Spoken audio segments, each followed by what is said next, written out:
Very good evening to all of you. On behalf of Committee for Members in Practice of Institute of Chartered Accountants of India, I welcome you all in today's very important VCM on input tax credit under GST and valuation of options under ESOP schemes. ESOP schemes, various opportunities for chartered accountants. Sorry to interrupt you, Mr. Jay. We are live or not? But recording has not been started. You please check. My another IT team is saying it's not started.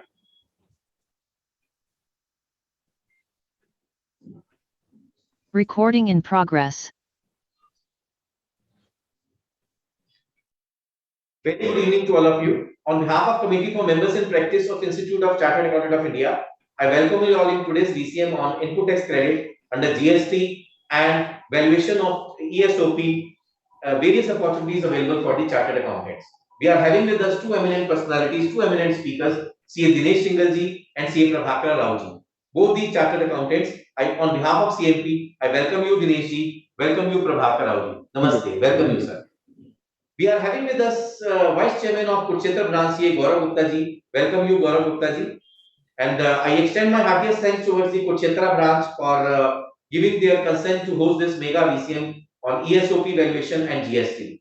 So Kurukshetra branch is associated with us. Due to the ill health, Honorable Chairman of the Kurukshetra branch is not available with us. So in his absentia, I request Honorable Vice Chairman of CA Gaurav Gupta ji to please start the proceedings of this VCM and give your opening remarks and welcome address. Over to CA Gaurav Gupta. Thank you, sir. Good afternoon to all the members. I, CA Gaurav Kumar Gupta, on behalf of Kurukshetra branch of NIRC of ICI, welcomes you all in the virtual CP meeting on valuation of ESOPs, valuation of options under ESOPs, and input tax credit under GST. This VCM is organized by a committee for members in practice of ICI and hosted by I request Honorable Vice Chairman of we have CA Dinesh Singhal ji and CA Prabhakar Rao ji with us as guest speakers. Our first session is on GST, ITC under GST. CA Dinesh Singhal ji will be speaker on this topic. Now let me introduce CA Dinesh Singhal ji. He is qualified chartered accountant in the year 2003 and he is a fellow member of Institute of Chartered Accountants. He is having a rich experience of 18 years in the GST, income tax, service tax, VAT, corporate laws, FEMA, labor laws, and he is also a commerce graduate from the Delhi University. He is now a partner in the SNR and company and heading the taxation and regulatory practice of the firm. Sir, CA Dinesh ji has also co-authored book titled Compendium of Top 100 Rulings by Authority of Advanced Rulings. So that is great achievement, sir, under the GST, which is being jointly published by the Tax Sutra and the commercial law publishers. Dinesh Singhal ji conducts training on the finance team of corporate groups on changes in tax laws. He is regular contributor of the articles on various online platforms, including TMI, Taxman, TaxGuru, etc. Sir, I hope today's VCM will be beneficial to all the members attending the VCM. Sir, now I request Dinesh ji to start the technical session, sir.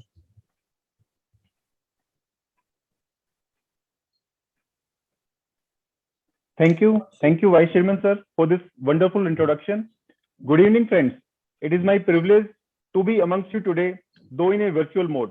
I am thankful to CMP Committee of ICI and Kurukshetra branch for hosting this VCM and giving me this opportunity to deliberate on the most important topic of ITC under GST. In my view, the ITC is heart and soul of GST.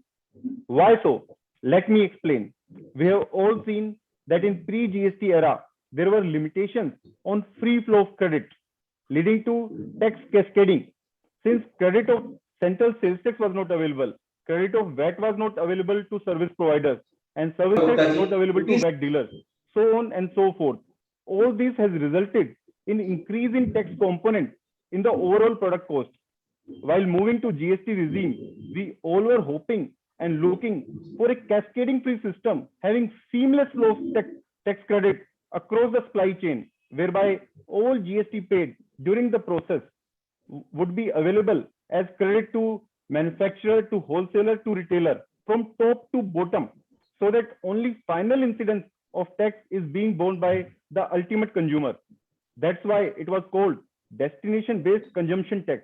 However, while we see the actual scenario, in reality, GST law, which was originally brought, itself contained so many limitations and conditions for availing the ITC. And over the past 4.5 years, these conditions have only been increased and made stringent rather than getting reduced. There might be justification for that because of fake invoicing, dubious credits, and etc. However, fact of the matter remains that for getting our rightful claim of ITC on inward supplies received, we need to satisfy so many conditions. Situation has been made worse by divergent AR rulings in relation to block credits. So we shall touch upon some of such AR rulings also as part of our today's discussion. Non-availability of ITC directly results in cost enhancement for the business.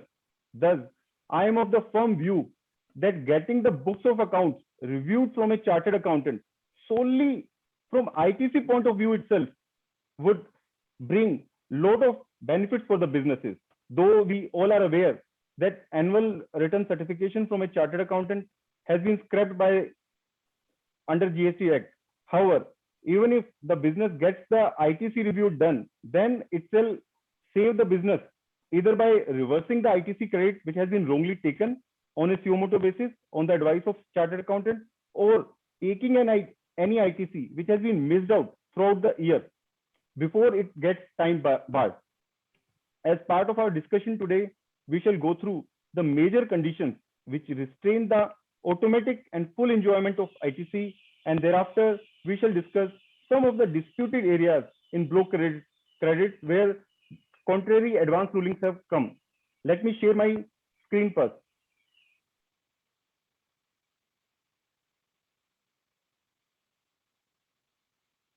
Is it visible? No, sir, not yet. One second, let me.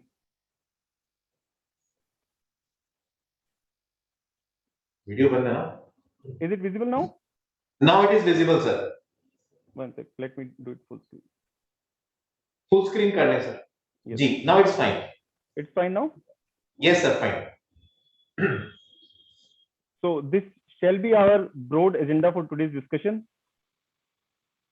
First, we shall go through the major conditions for claiming ITC. Then we will see divergent AR rulings in the cases of demo cards, CSR expenses, canteen expenses, and business promotion expenses. So first, let's look at the major conditions for claiming ITC. So I have selected these 4 major conditions for our discussion today. Though in ITC, there is so many other restrictions and conditions. As we say, Hari Anand, Hari Katha Anand. Similarly, in ITC also, there are endless, uncountable restrictions. But we are limiting our discussion to these 4 major conditions. So first one is put by Rule 36(4). Second one is put by Section 16(2), Clause C. And third is put through a proviso that payment should be made to the supplier within 180 days from the date of invoice. And the 4th condition which we are going to discuss is through Section 17(5), which lists down various block credits. So let's move on to the first condition. That is put by Rule 36(4). And this Rule 36(4) was a afterthought. It was inserted by notification number 49/2019 Central Tax, dated 9th of October 2019. And what this rule basically provides for, this rule states that ITC credit would be available only of those invoices and debit notes which has been reported by the supplier through his GSTR1 and reflecting in my GSTR2A. So only those credits would be available, and plus an additional window of 20% was given initially. So whatever credit is reflecting in GSTR2A plus 20% of that was available to me. And gradually this limit was reduced from 20% to 10%, then to 5%, which is at present also. The 5% additional amount is allowed over and above the amount which is reflecting in GSTR2A. However, not entire amount of 2A is available. Out of the 2A amount, we need to reduce the block credit and the ineligible credit. Then we would reach at the figure of eligible credits. So suppose for an example, I have got invoices as per my books of accounts of say 100 rupees. I have got 100 rupees invoices with the tax amount of 100 rupees. And in my GST 2A credits, eligible credits of say 80 rupees are reflecting. So in that case, I can take the credit of 80 rupees plus 5% of 80 rupees, amounting to 4 rupees. In total, I can take the credit of 84 rupees only. And the balance 16 rupees would be deferred to subsequent months till the time those suppliers report those invoices through their GSTR1. Till then, I could not take the credit of those invoices. We need to note that the wires of this particular rule has been challenged before Gujarat High Court in the matter of Surat Mercantile Association and before Delhi High Court in the matter of Federation of Indian Small Scale Battery Association through filing of writ petitions. And these petitions are still pending. So one may ask why these writ petitions are filed. Because there is no corresponding provision in the Parent Act, the Parent Central GST Act, to have this kind of rule. So this rule has overreached its powers, and since there is no parallel provision in the GST Act, that's why this rule is ultra vires of the Central GST Act. That's why these petitions are filed before the Honorable High Court, though these are still pending. And to take care of this defect, the government has introduced this clause AA in section 16(2), right, Finance Act 2021, though this is yet to be notified. So once this particular clause AA is notified, then ITC could be taken only of those invoices which has been reported by the supplier in GSTR1 and communicated to the buyer through reflection in GSTR2A or 2B. So going forward, that's why I put a question mark over here. Going forward, this 5% limit may also go, and only credit of 100% matched invoices is going to be available. So this is going to be the future. So this is a very worrisome condition, because as a businessman, I have got the tax invoice. I have received the supply of goods or services as well. I have made the payment to the vendor as well. Still, I would not be in a position to avail the credit until the supplier has filed his GSTR1. And those credits start reflecting in my 2A, 2B. So even if my supplier has filed his GSTR1, there can be a case when that credit is not reflecting in my 2A, 2B. Practically that is happening because the supplier has put wrong GST number. He has reflected the supplies as B2C, or he might have committed some other errors. And because of that, that credit might not reflect in my 2A. And in that case also, I would not be in a position to take the credit of that amount. So this is the first condition, and which is very big condition which has been put upon the buyer to comply with. Until and unless that credit is reflected in my GST 2A, I would not be in a position to take the credit. Now, sometimes the question is asked whether I need to take ITC as per 2A or 2B. As we all are aware that GST 2A is a dynamic document. It gets updated every time my supplier files their GSTR1. So it continues to be updated. What we are seeing today might not be the same figures tomorrow. It will be updated. While GSTR 2B is a static document, which is generated on 12th of the subsequent month, and it remains like that only. So as per law, you can use either of the forms. However, it should be used on a consistent basis. But 2B would be preferred because it is a static document and you can maintain it for future purposes. That is the only thing. You can use either of the forms. There is no compulsion as per law, because the source of both the forms remains GST1 filed by the supplier itself. So now we move on to the next condition, that is payment of tax by supplier. This condition is put by section 16(2) clause C. Now let's first see what the clause says. The tax charged in respect of such supply has been actually paid to the government. So the tax charged in respect of such supply for which I am trying to take the ITC benefit has been actually paid to the government by the supplier. And this condition has been put to whom? To the buyer. Tax is to be paid by the supplier, while the condition is put upon the buyer, either in cash or through utilization of input tax credit admissible in respect of such supply. So the essence of this condition is that my ITC would remain contingent until and unless the tax amount has been paid by the supplier to the government exchequer. So this is the most unrealistic condition being put upon buyer, that it need to ensure that tax has been paid by the supplier. This is more so because there is no mechanism whatsoever put in place under the GST law or GST network where the buyer can check whether or not the supplier has actually made the payment of tax.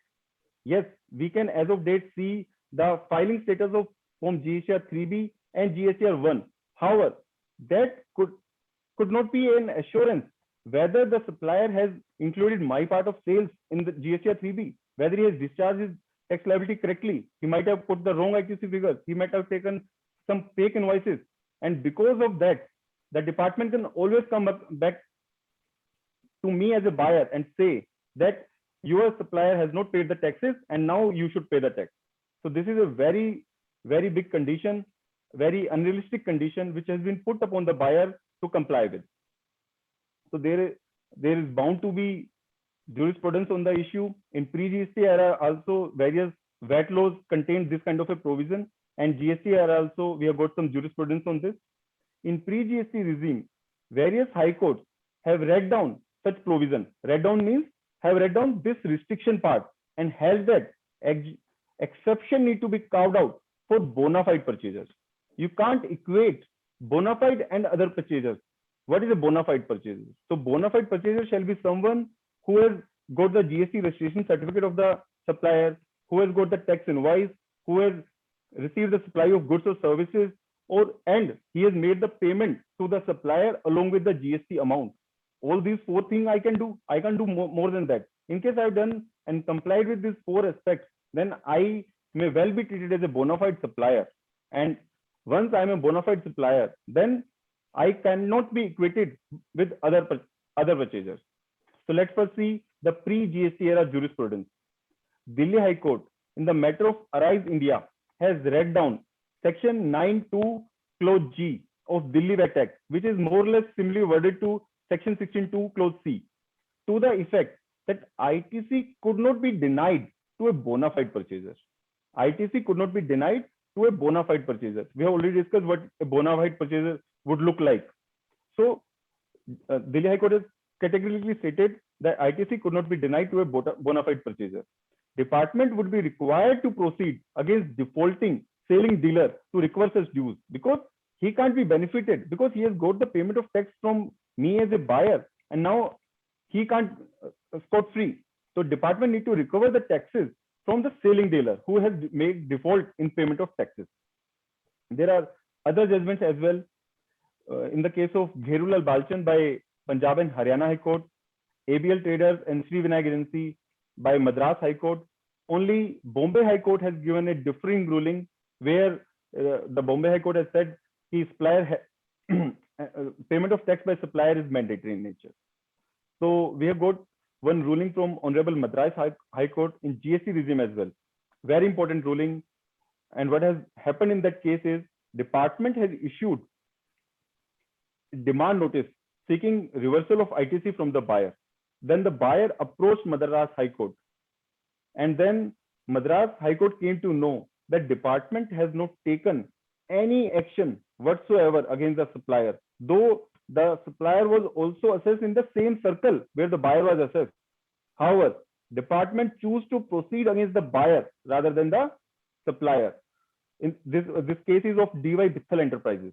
And then the court, after hearing, quashed the demand order and ordered department to first take strict action against supplier, make him part of the inquiry process, and take steps for recovery of tax. So this is a very welcome ruling, because department do not have a choice to choose from supplier or buyer. Department should first proceed against the supplier because he has got the payment of taxes. And once that transaction is bona fide, then he should not proceed against the buyer, and he should take all the steps to recover from the supplier. And in this particular case of DY Bithal Enterprises, department has straightforward gone to the buyer and asked for reversal of ITC taken. So that Madras High Court has came down heavily on the department for this kind of a attitude. So this is a very, very welcome ruling in this aspect. Now we move on to the third condition, which is payment to supplier within 180 days from the invoice date. This is another condition which has been put upon the buyer. So the first two conditions was buyer was required to ensure that supplier has filed his GST-1. Then the buyer was required to ensure that supplier has made the payment of taxes to the government. Now this is the condition which is actually in the hands of buyer, where the law says that the buyer need to make the payment to the supplier within 180 days from the date of invoice. And it is very much mandatory, because in case of non-payment, the ITC need to be reversed, and that too along with interest for the period. Though there is a provision that whenever we make the payment to the supplier without any time limit, that credit can be reclaimed by the buyer. Though the interest which has been paid would be a cost.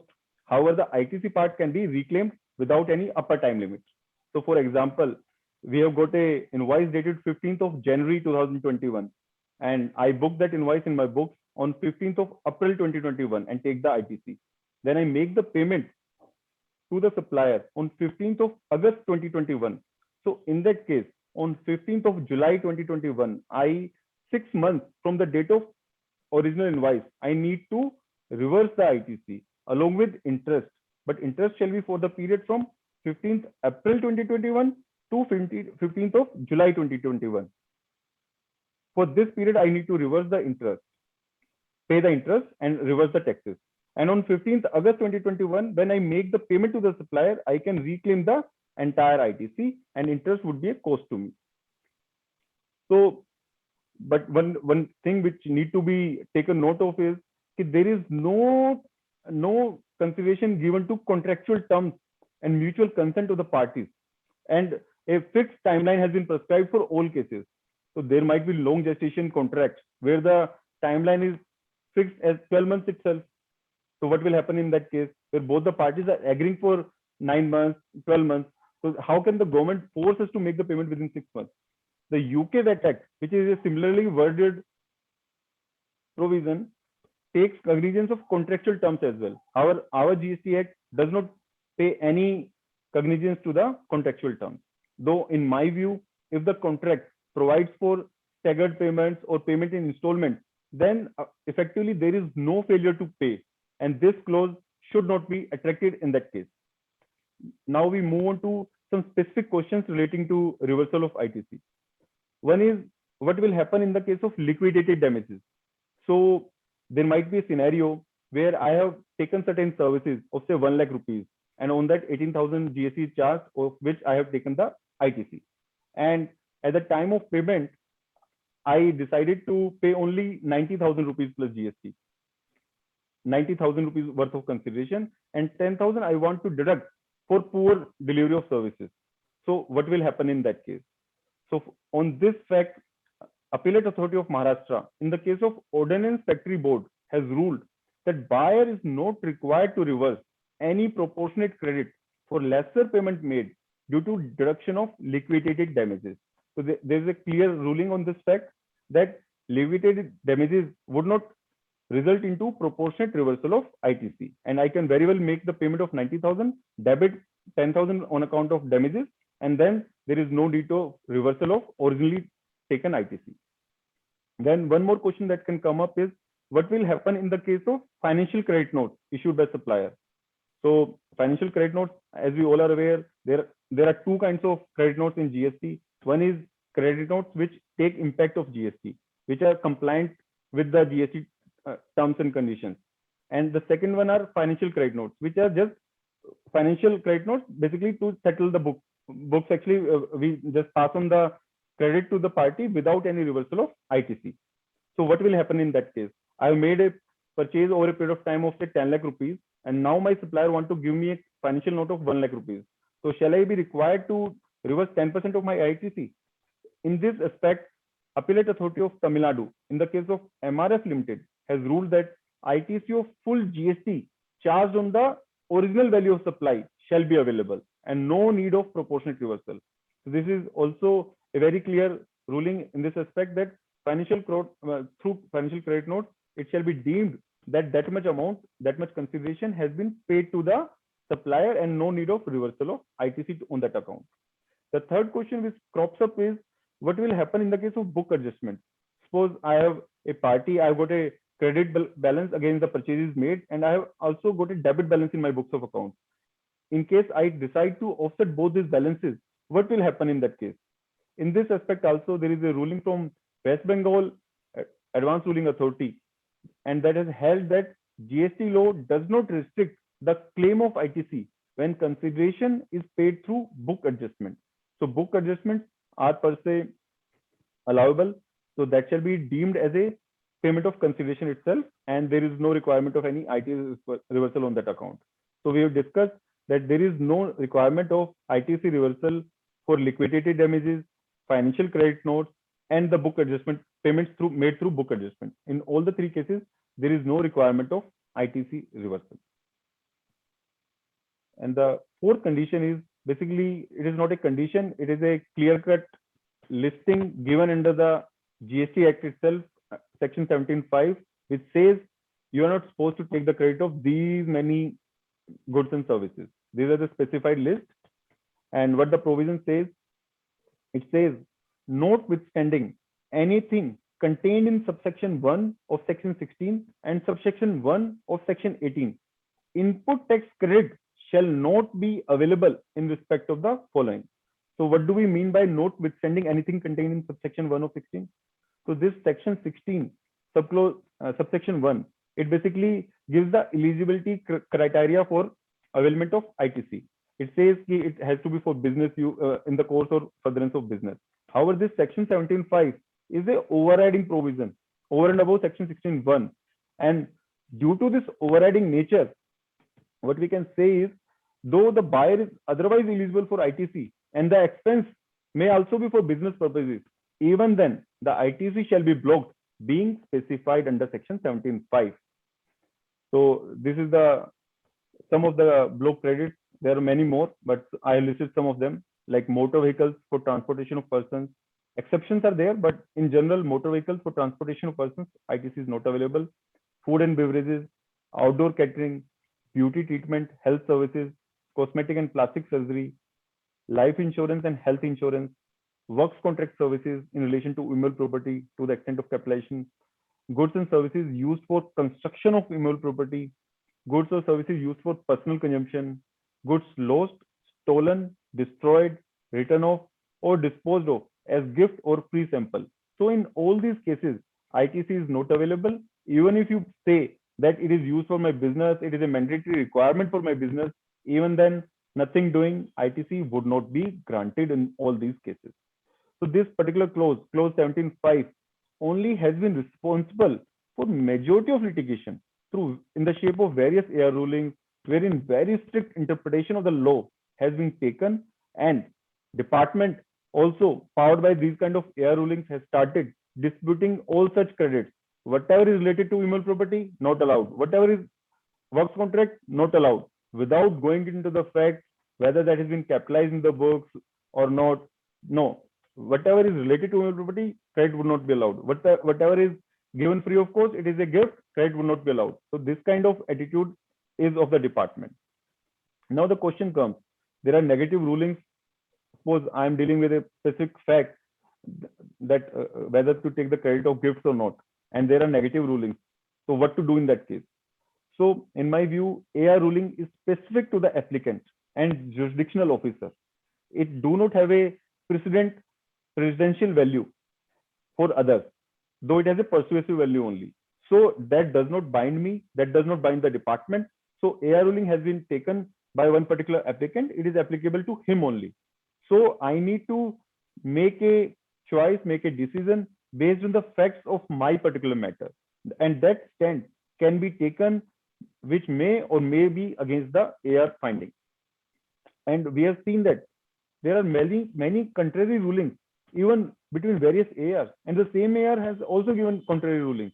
So we can't really blindly follow these kind of AR rulings, and these matters would finally be decided through appellate mechanism in GST only, and AR rulings are not the answer. We need to evaluate our facts, check the law, check the legal position based on jurisprudence of pre-GST era, and then take a call and not rely solely on the AR ruling. So we have covered basically the 4 conditions of Rule 36(4), 16(2)(c), and payment of consideration to the supplier within 180 days, and the list of block credits under Section 17(5). These are the 4 conditions which we have discussed.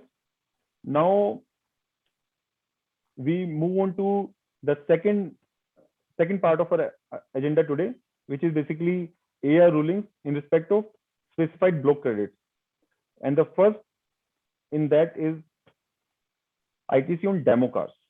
So as you can see, there are 3 rulings which has allowed the ITC and equal number of rulings which has denied the ITC. So we need to see why 3 ARs has allowed and why 3 ARs has not allowed. So before that, let's see what is demo cars. So whenever we enter an automobile showroom, there are always a number of vehicles kept for display purposes, where the customer can go see the vehicle, feel the comfort of the vehicle. And there are also vehicles kept for offering test drive to the prospective customers. And this is obviously the need of the business and mandate of the automobile companies for the dealers to maintain these demo and test drive vehicles. Hence, it becomes essential for the dealers to purchase such vehicles and keep them. And over a period of time, and due to change in the models, etc., these vehicles need to be replaced with the latest models, and the earlier demo cars and test drive cars need to be disposed of. This is the ongoing process which happens. So what we can understand is this demo vehicles is a requirement of the business, and it is a mandatory requirement of the automobile companies, and dealers need to comply with that. So under GST, the issue of availability of ITC on demo and test drive vehicles remains unsettled even after 4 years. The confusion roots from the fact that ITC is generally not available on motor vehicles. We have seen that there is a clause in 17(5) which says ITC is not available on motor vehicles used for transportation of persons. So ITC is available only in the event that they are used for making the further supplies. Like showroom is purchasing the vehicles. In general, the vehicles which are being purchased, they are purchased from the manufacturing companies for selling it to the customers. In that case, there is no issue because they are being traded. But the demo vehicles, they are not purchased for selling to the customers. They are purchased for? They are purchased for demonstration purposes. They are purchased for giving test drives to the customers. So there is a difference. And the AS which has allowed the credit has allowed the credit on 2 premises. And the first premise was that these demo vehicles are subsequently sold, and thus ITC is allowable. However, if we follow this rationale for allowing the ITC as given by Kerala AR, Goa AR, and Maharashtra AR, then eventually all the motor vehicles are sold after uses by businesses. So suppose I'm a company, I'm not having demo cars, but I'm buying the motor vehicles for uses for my business purposes, so giving to my employees. They are using it for my business activities, and later on they are sold also. So not after 1 year, they might be sold after 5 years. So if we apply this rationale, then ITC would be allowable to each and everyone. So in our view, the subsequent sales of these vehicles after uses will not have any impact on applicability of the provisions of Section 17(5)(a), as the eligibility would be based on the intention at the time of purchase and not subsequent actions. As of today, when I'm purchasing, I need to see why I'm purchasing it. I can't say after 2 years I'm going to sell it. Obviously, it would be sold, but whether they are purchased for further supply or not, they are not purchased for further supply in our view. That is purchased for uses in my business as demo cars, as test driving vehicles. Thus, this particular premise taken by these 3 ARs is not sound enough as in our view. And the second justification which has been taken for allowing ITC is due to uses of these demo motor vehicles for sales and marketing purposes. However, this also is flawed because, as we have discussed, the provisions of Section 17(5) are overriding Section 16(1). So even if we establish beyond doubt that motor vehicle is used in the course or furtherance of business, even then the provisions of Section 17(5) would play the deciding role to determine the availability of ITC. So we are not saying that these demo vehicles are not used for business purposes. Yes, we all understand this is a mandatory requirement. How will a customer give the order? Customer can't give the order seeing the pamphlet. It has to see the real vehicles. It has to use the real vehicle. Then only he will take a decision to buy or not. So this is a mandatory requirement. But what to do with the condition which has been specifically put by Section 17(5)? So that condition is mandatory in nature and has to be followed. So we can't put some kind of differentiation. No, this vehicle is used for sales and marketing purposes, hence allowed. So there are so many other block credits, and in all those cases, there is valid justification, uses for the business purpose, and even then those credits are not allowed. So this justification, to our mind, does not hold ground as given by these CARs. And the unfavorable ruling which has come from MPAR in the case of Khatwani Sales, Haryana AR in the case of BMW India, and Platinum Motor Corp, all these have said the same things only. We can't take the ground that these are subsequently sold. We can't take the ground that these are used for sales and marketing purposes. And they have denied the ITC on this.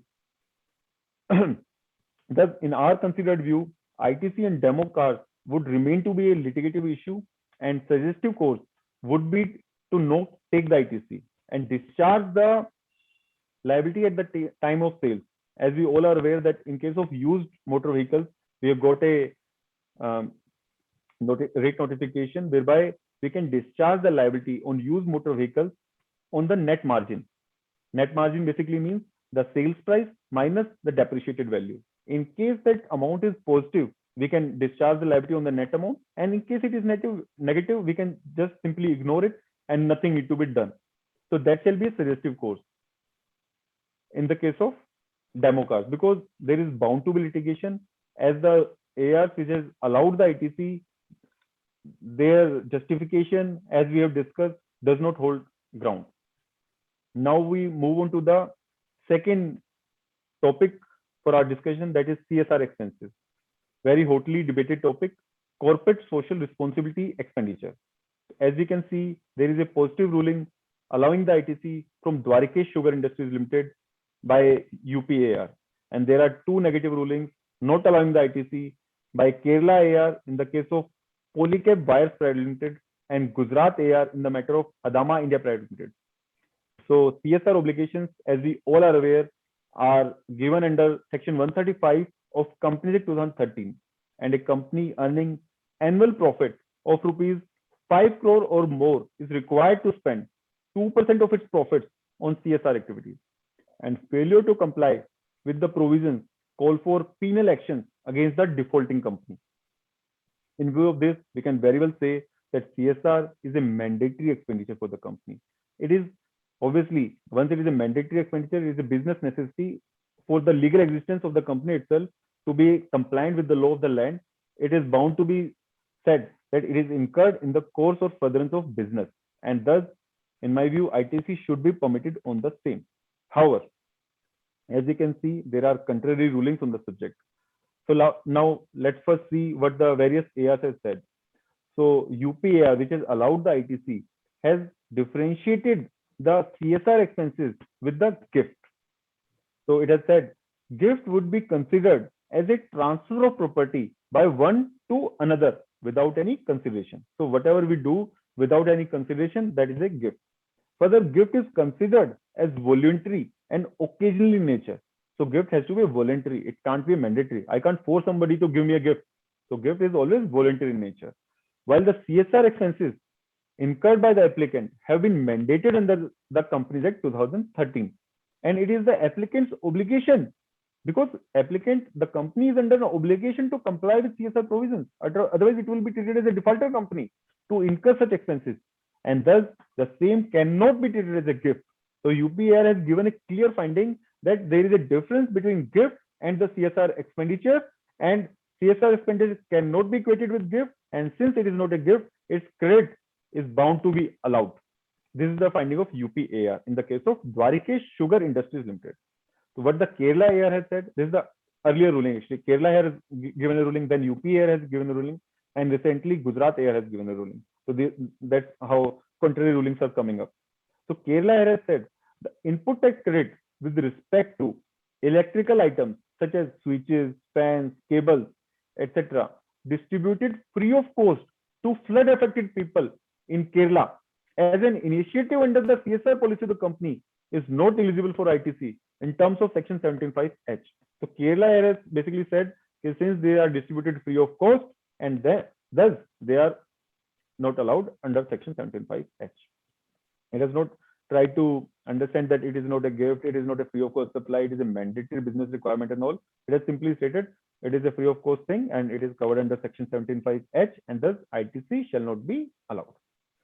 Now we come on to Gujarat AIR ruling in the case of Adama India Private Limited. So Gujarat AIR has given an entirely different perspective to the whole thing. What it has said is ITC would not be allowed, obviously, would not be allowed. Why? Because CSR activities are excluded from normal course of business and not eligible for ITC. So what the Gujarat AIR has said is the CSR activities which are being performed by company are not the normal business activities of the company. Since it is not the normal business activities of the company and hence credit would not be allowed. So Gujarat AIR has not taken note of or not appreciated the fact that company while doing its normal course of activities only has to comply with various laws of the land. And once it is complying with those laws, whatever expenditure is being incurred is also becomes in the course of furtherance of business itself. So this Gujarat AIR ruling is something very different. So this Kerala and Gujarat AIR has not appreciated the nature of the term gift and did not consider the mandatory nature of CSR expenditure in terms of Section 135 of the Companies Act 2013, holding that CSR expenditure is not allowed. Both the AIRs have said that. So in our view, CSR activity is obligatory in nature and such expenditure would be considered as incurred in the course or furtherance of business, and therefore ITC on procurement of goods and services or both in relation to undertake such activity would be allowed under GST law as correctly held by UPR. So this is our view on the whole thing, that on CSR expenditure, ITC is allowable because it is a mandatory spend. However, there can be a scenario where a company legally is required to spend only 2%, but it decides to spend say 5%, or a known company which is not under any legal obligation to do charity or welfare expenditure decides to do so voluntarily.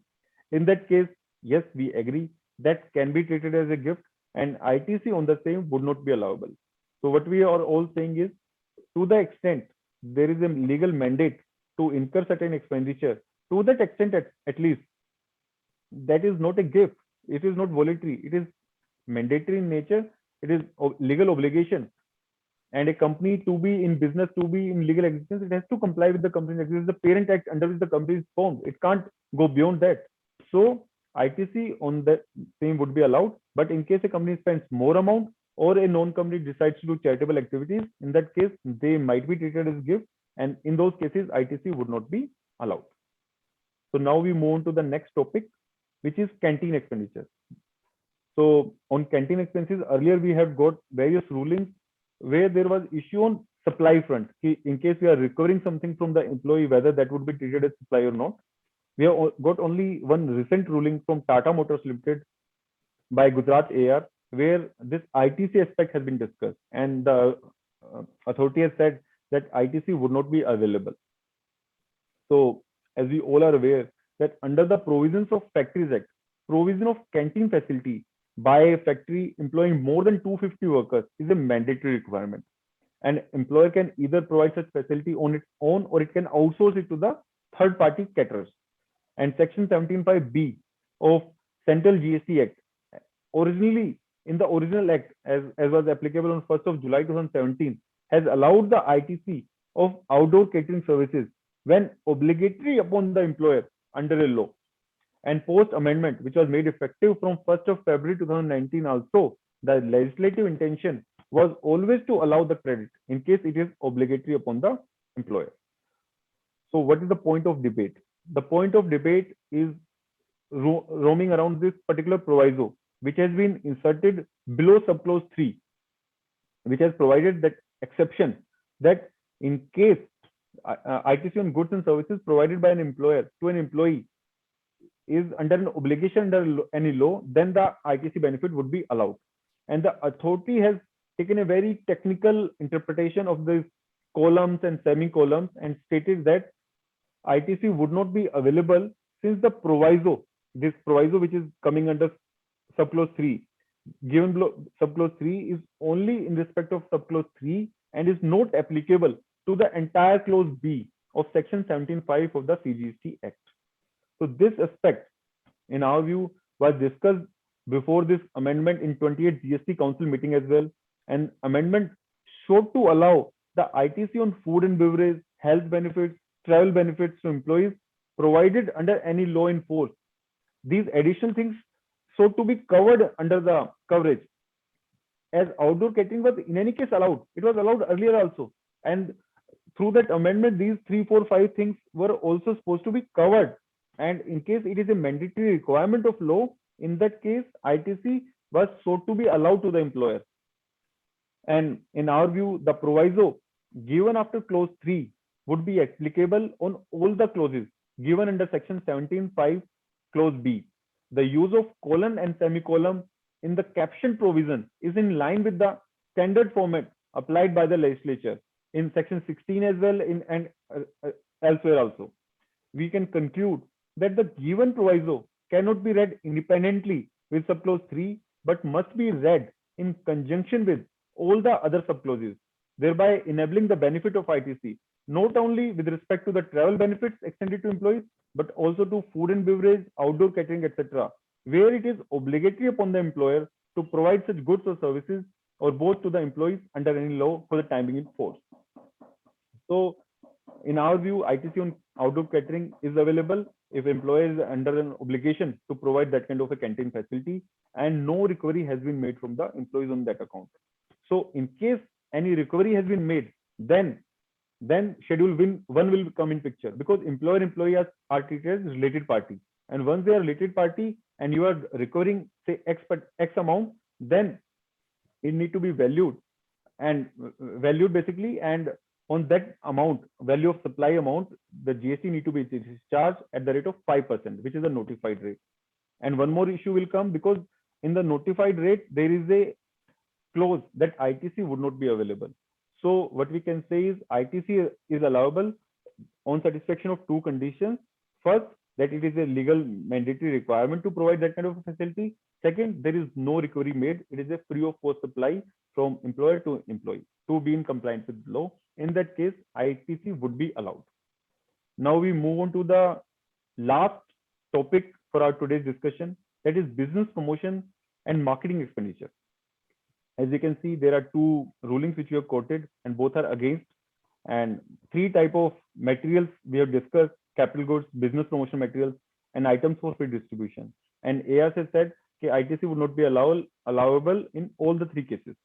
So as we all are aware that companies, for the purpose of promoting their brand products, procures various items and supply them to dealer, distributors for business promotion and visibility enhancement. And ultimately, it is all done to increase the sales volumes of the company. And as we have seen, we can divide these into 3 categories, though ITC benefit has not been allowed in any of the categories. Just for the sake of understanding, we can discuss capital goods. It will include items like display units, outdoor hoardings, etc. And these are treated as capital goods in the books of the companies. And while we are transferring those goods from our location to the showroom or the distributor location, then there is no transfer of ownership of these materials to the distributors. They continue to be in our books as capital goods, and there is no sale effected.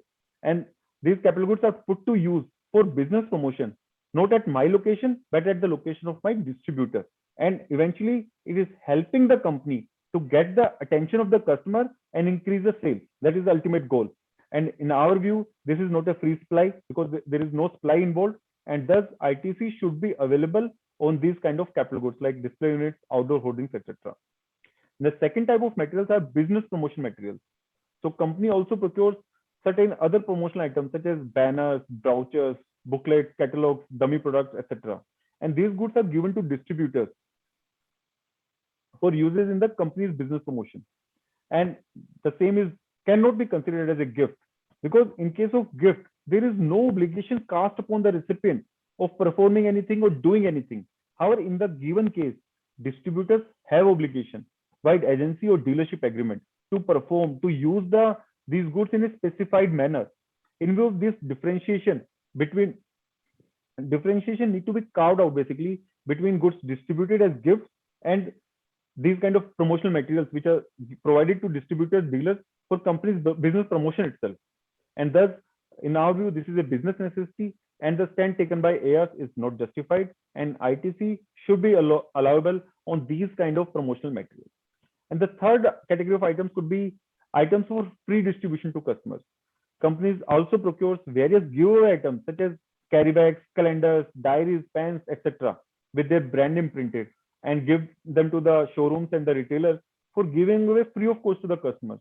In these cases, there is no contractual obligation. They are just being given and they are just passing it to the customers. There is no legal obligation, and sole intention though remains that it is for the business promotion. However, they are given free of cost, and hence ITC, in our opinion, might not be available as they are more in the nature of gift. So we have discussed these three kind of materials. In our view, ITC would be available in case of capital goods and business promotion material, and not in the case of items of free distribution. So AR has ruled that ITC would not be available in all the three scenarios. So with this, I conclude my presentation. Thank you. Thank you, everyone. Sir, we have some questions. Yes, please. One of the participants has asked that kindly explain GST provisions with regard to ITC of motor vehicles for vehicle hire / rental business and vehicles used for passenger transport. So there are three exceptions actually in case of vehicles used for passenger transportation. In case the motor vehicle is with a seating capacity of 13 persons, including driver, more than that, there is no issue that credit is allowable. In case the motor vehicle is with a seating capacity of 13 persons, in that case, the credit is allowable only if the vehicles are purchased for further supply of such vehicles, or for transportation of passengers, or for further supply, transportation of passengers. And one more case is there actually. In these three exceptions only the credit is available. In rest of the cases, credit would not be applicable. Okay, sir. Sir, one question from my side. Yeah. Actually, in one of my client's case, there was a fire broke down in his factory in 2018. Okay. And major stock was of VAT regime. Mm-hmm. So how we calculate the input tax which has to be reversed in that case?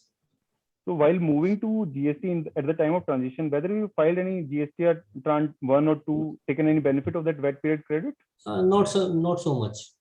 We maintained the quantitative details of the client, and most of the items which were used in that process of the manufacturing, वो एक साल पहले से थी, मतलब वो 1 जुलाई 2016 के बाद का हमें मिला था ना ट्रांसफर में। राइट। तो वो उससे पहले का आइटम था सभी। तो उसके ऊपर हमने बेसिकली कोई आईटीसी क्लेम नहीं किया था on major items. We have not claimed the items on which we have claimed that ITC, वो हमने रिवर्स कर दिया। जो वैट टाइम की थी तो उसका हमने क्लेम ही नहीं किया, तो उसका रिवर्स करेंगे नहीं करेंगे, रिक्वायरमेंट नहीं बनती। Because in case I have taken the credit, then only I am supposed to reverse the credit. In case I have not taken the credit at the first place only, so there is no requirement. Thank you.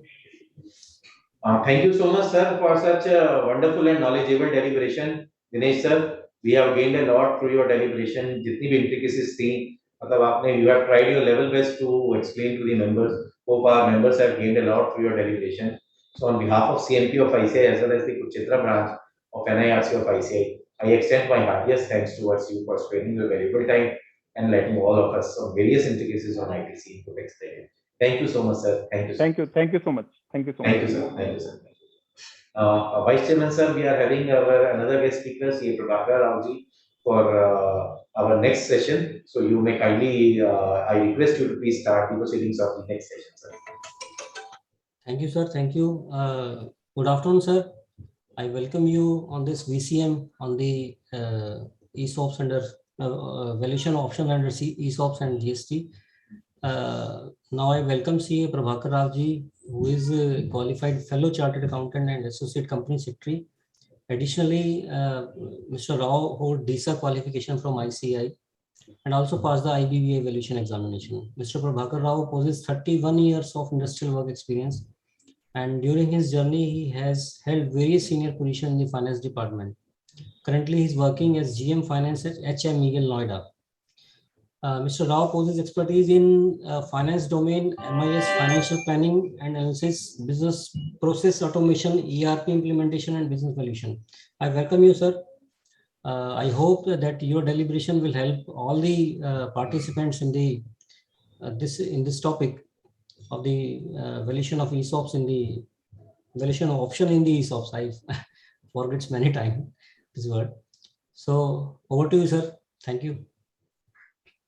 Yeah, thank you, sir. Just let me share.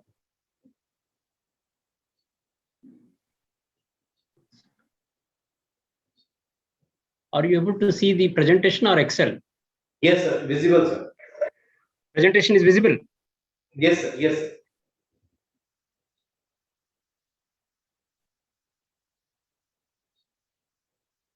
At the outset, I would like to thank the organizers of this event, especially this Kurukshetra branch, and also my VP Finance, Sri V. Anantaraman, on whose reference this request from ICAI was accepted for giving this session on this ESOP valuation techniques. So I hope this presentation is visible, correct? Yes. Okay. So thank you all. Quickly, agenda for the session, we will cover option basics.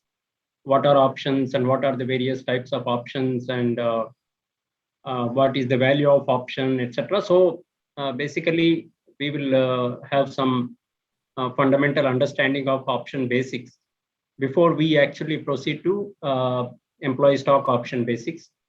And also we will cover, as part of the valuation of options, option valuation models, what are the basic important models for valuing options.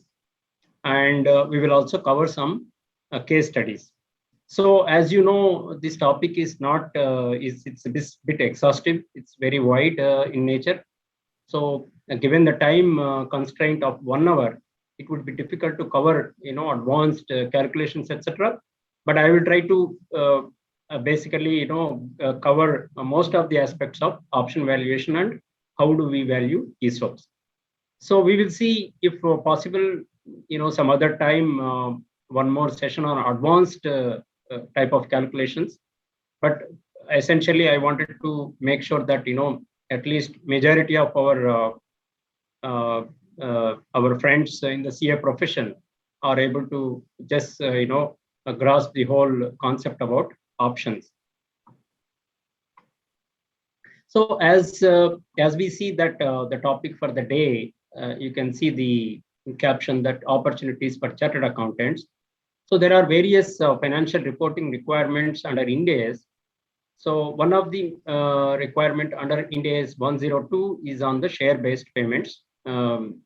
Essentially, the valuation, the topic for the day, that is the employee stock option schemes valuation, has been referred in Ind AS 102, which is share-based payments. So there is an opportunity for CAs under this 102 while doing the calculation of the charge to P&L whenever these ESOPs are granted. Of course, we will talk about what is this option, what is this ESOPs, what is the charge, and all those things we will cover as we move along. But essentially, there is an opportunity under Ind AS 102 for the chartered accountants for valuing these options. So that's the one point I would like to mention here. And so as we have just now discussed, so we will go through fundamentally what is the definition of options, etc. What are options actually? Options are actually a derivative contract, meaning that they derive the value from the underlying. So it's like, underlying could be a share, a stock, or commodity, etc. So I can mention here that most of you are familiar that today the price of diesel and petrol is dependent on its underlying, which is crude oil. So similarly, in case of shares, suppose the shares of any companies, it can be HPCL or Infosys, etc. So the value of the option is dependent on the value of the underlying, which is the share price. So having said that, we will just cover in detail in the coming slides. But I would like to just give this basic thought process behind the concept of options. So options is a derivative contract, and they are actually traded on the stock exchanges, NSE, BSE, etc. They are more popular in India. You are all aware that options are available. Options are part of the futures and options segment of NSE and BSE, wherein one can enter into an option contract. What is this option? Option contract gives the buyer of the option a right, but not an obligation, either to buy or sell underlying asset at a specified price, yet or within the specified time. So we will cover that, but basically the buyer of the contract gets a right, and for getting this right, he makes the premium payment to the seller of the contract. So that then he gets the right. So the right to buy or right to sell, the amount, the specified price, the amount is predetermined in advance. So come what may, whenever this option is exercised, the seller is bound to honor the contract, whether the price goes up or not, when the buyer of the contract exercises his option. But we will see when the buyer of the option exercises, not exercises, all those details are going to be discussed in the coming slides. Now, so what is the ESOPs? ESOPs are basically the employee stock options. So these are actually part of the options terminology. And ESOPs give the companies provide these stock options to the employees to subscribe to the equity shares of the company at a predetermined price, and which can be exercised at a specified date, at a specified date mentioned in the options offer, which is known in advance. So that we will cover when this vesting, when these options are exercised, etc. Those details will be covered little later. Now, what are the types of options? So there are two types of options. One is call option and put option. So as you can see that there are two parties to the call option contract or put option contract. One who buys the contract, the one who sells the contract. So if you see the terminology, it is more or less similar: long call, short call, long put, and short put. So if it is a long call, means the buyer of the option is actually gets a right to buy the shares. So one who is buying the call is said to be long, and the one who is selling the call is said to be short. So the terminology is like this: if you are buying, it is always long, whether you buy call option or put option. If you are selling, you are always said to be short, whether it is a call option or a put option. And what is a call option? In the case of call option, you are getting a right to buy. And in the case of a put option, the buyer of the contracts get a right to sell. And conversely, the seller of the option, in case of call option, he is under obligation to sell. And in the case of put option, the seller of the option is under obligation to buy the underlying. So that is the terminology. So I hope this, I just wanted to bring this, the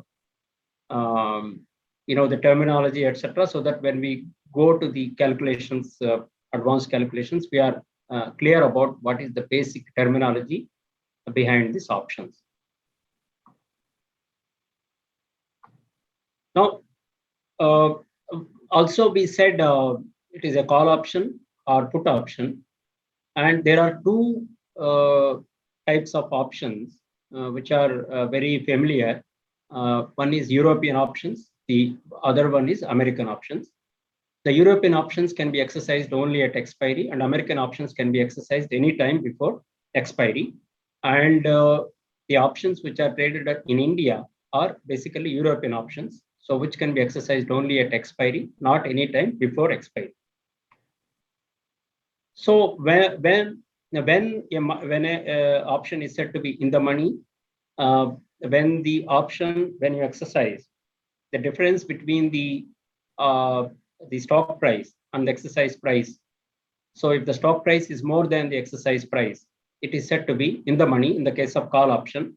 Conversely, the stock price is the strike price is the stock price is lower than the strike price. Also, it is said to be in the money in the case of put option. So when it is said to be at the money option is like the stock price and the strike price are both same, then it is said to be at the money. Then there is no payoff in the case of at the money option. Now, what is out of the money option? When the exercising the option would result in a negative payoff.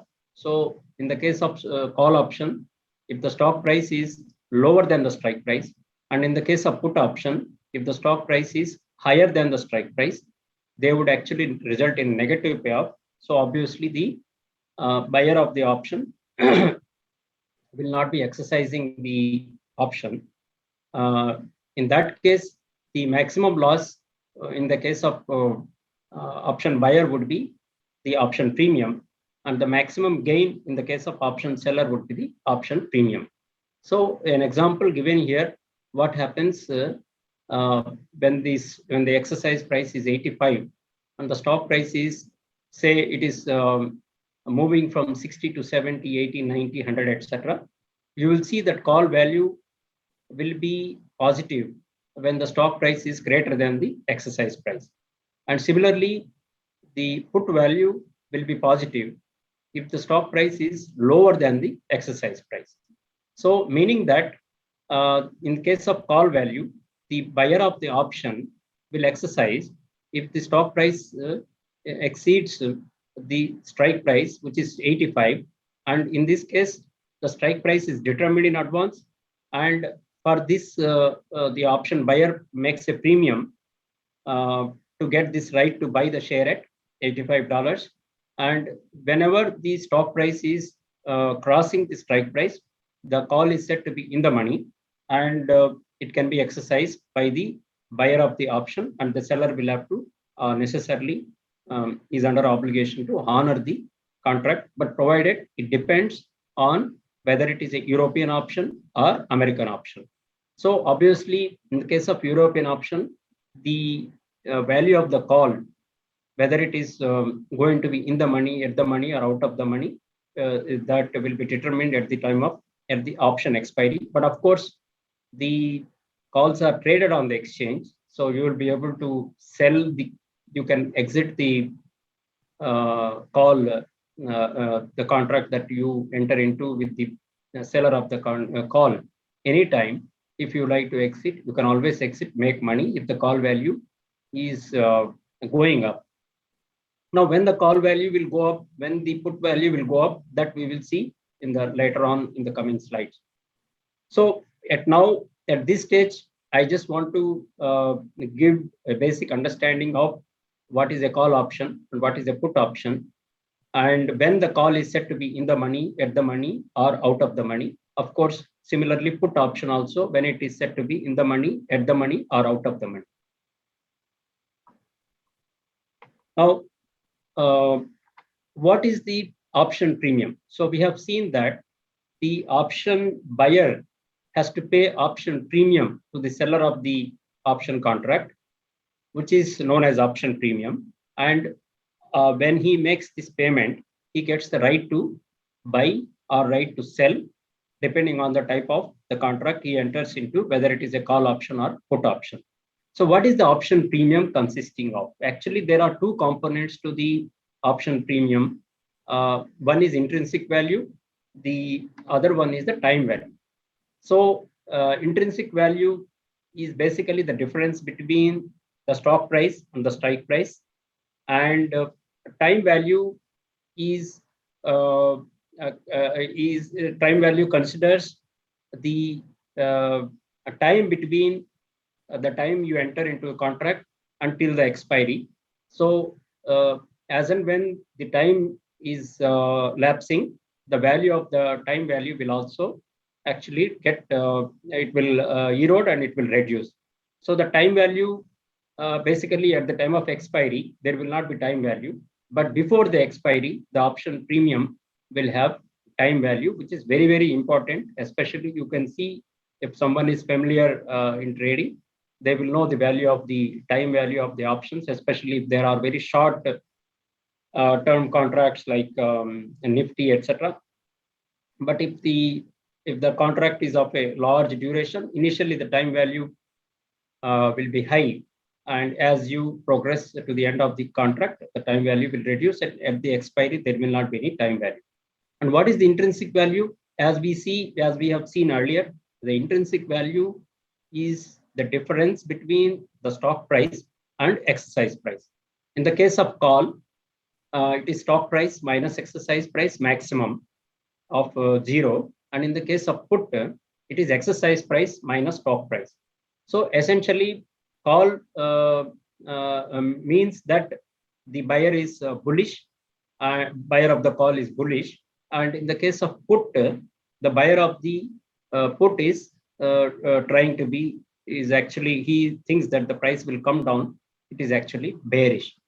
So if the price of the stock underlying goes up, the call will be in the money, and it is, the intrinsic value will be greater than 0. And in the case of put, if the share price is below the exercise price, then it is said to be in the money, and it will be greater than 0. And as we see that the intrinsic value is stock price minus exercise price. But if the contract is expiring and the stock price has not reached the expiry price, the call value will be 0, and the entire premium will be the loss from the buyer's point of view, and that is the gain from the seller's point of view. But if there is a positive gain, in the sense that the intrinsic value is greater than 0, then to that extent the buyer of the contract will be benefiting, and the actual profit will be difference between the intrinsic value minus premium paid. That will be the profit from the point of view of the buyer, and whatever is the profit from the buyer, that is the loss for the seller. So actually option is a zero-sum game. Whatever is the benefit for the buyer will be a loss, and whatever is the gain for the seller is a profit for the buyer. So at the end, it is a zero-sum game. So having said that, what are the various determinants of option value? So we have seen that the call option is dependent on the value of the underlying, which is the stock or share, that what we have seen. And in the case of put option, the value of the put option is dependent on the underlying.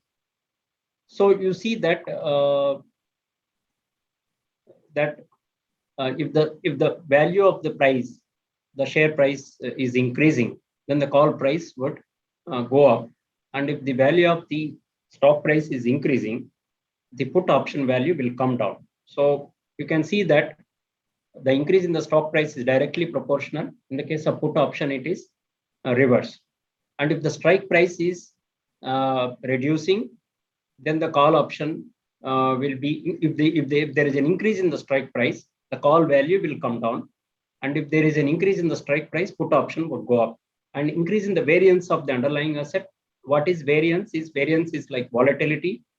Volatility plays a greater role in the value of the options. If the volatility of the underlying asset is the share is very high, it is increasing, then there is a very possibility that the share price will go up and the call option would increase.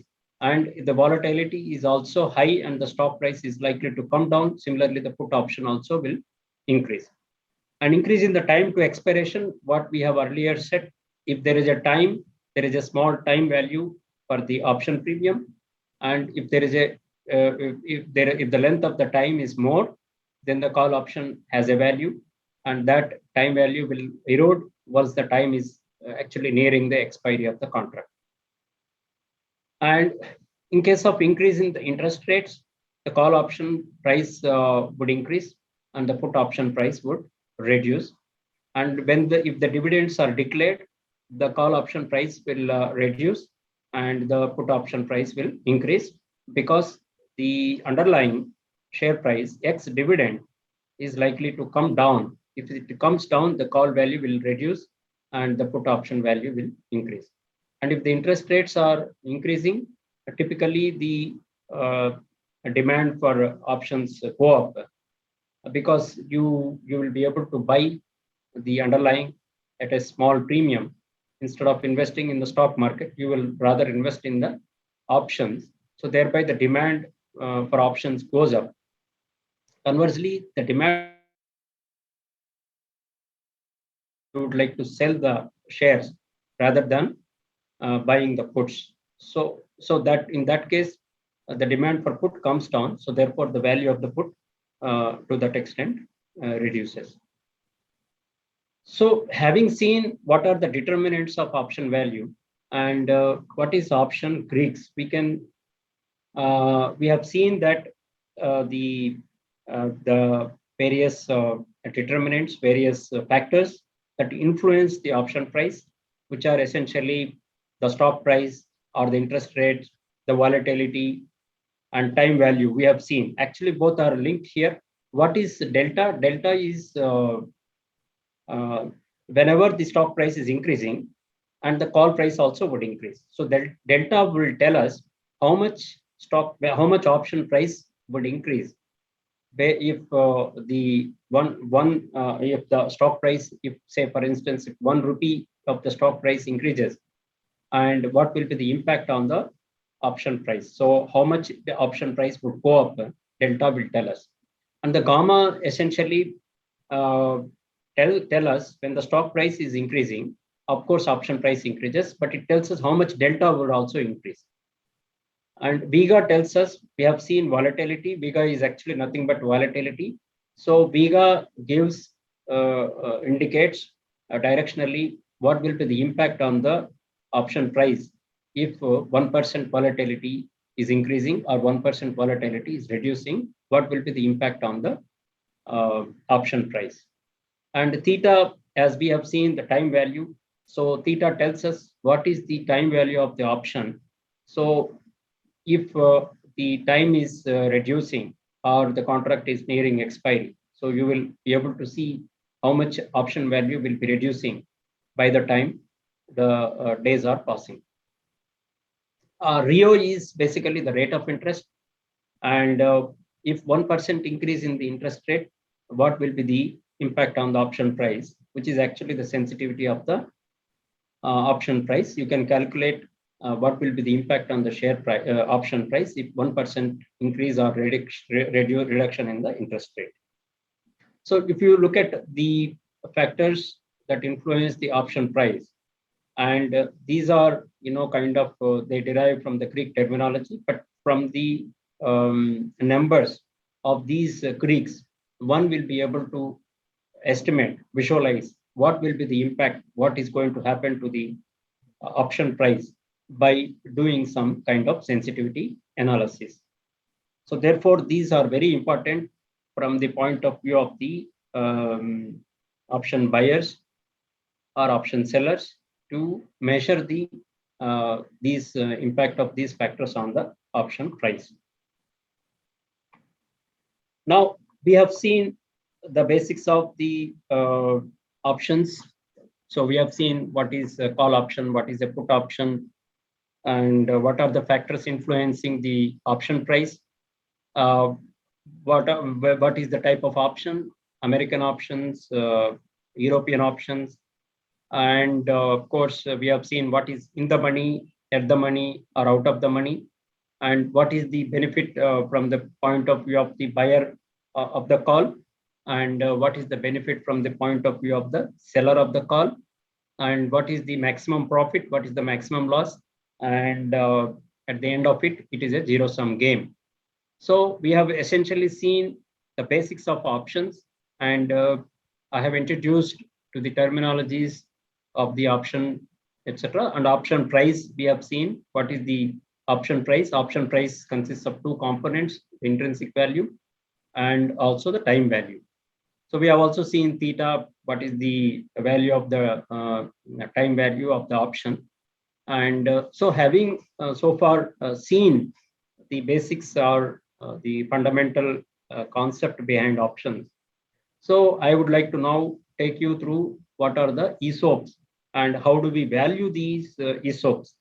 So that we will now see in another next 20 minutes or so before we conclude or before we take up any questions for answers.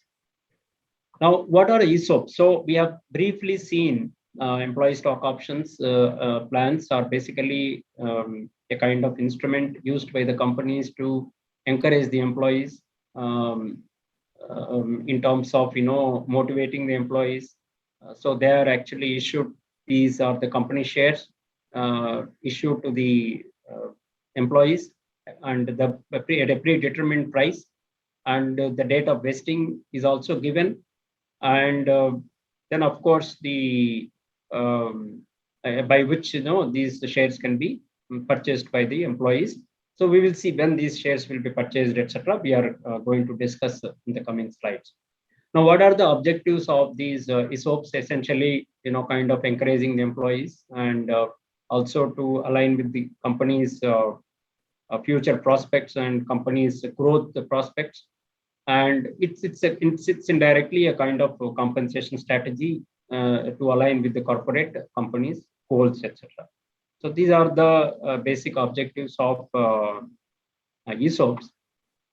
Now, what are the terminologies in ESOP? So we have seen these ESOPs are basically stock option schemes granted by the companies to the employees, and there is a grant or exercise price. So that is the price at which these shares are offered to the employees. And vesting period. So there is a vesting period, meaning that after the grant date, there is a vesting period provided in this document, by which time the employees, these shares will get vested, provided basically to make sure that the employee is staying with the company till the vesting period. So once the shares are vested, then there is an exercise period, and during which period the employee has to decide whether he will accept the shares or whether he will forego the option given to him, and of course the expiration date. So before which the employee has to decide whether he will accept this option or not. Of course, depending on the value of the option, the employee will determine whether he needs to exercise or not. That we have seen. Essentially, it depends on the stock price and exercise price. So obviously the employee will exercise if the stock price is more than the exercise price. And if the stock price has not crossed the exercise price by the time he has the option to exercise, during which period, so he may not exercise. That is a right given to the employee. Now, so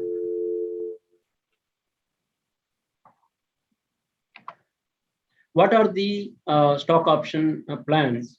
Essentially, there are 4 types of options under employee stock option schemes.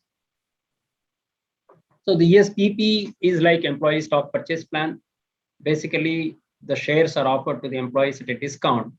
You must be seeing in the public issue time or any time, the shares are given at a rate lower than the face value or whatever is the traded value. So that is the that is known as ESPP. And employee stock option scheme, we have seen it's more or less similar to options, wherein the options are granted at the time of vesting, and the employee will be allowed to exercise before the exercise period is expired.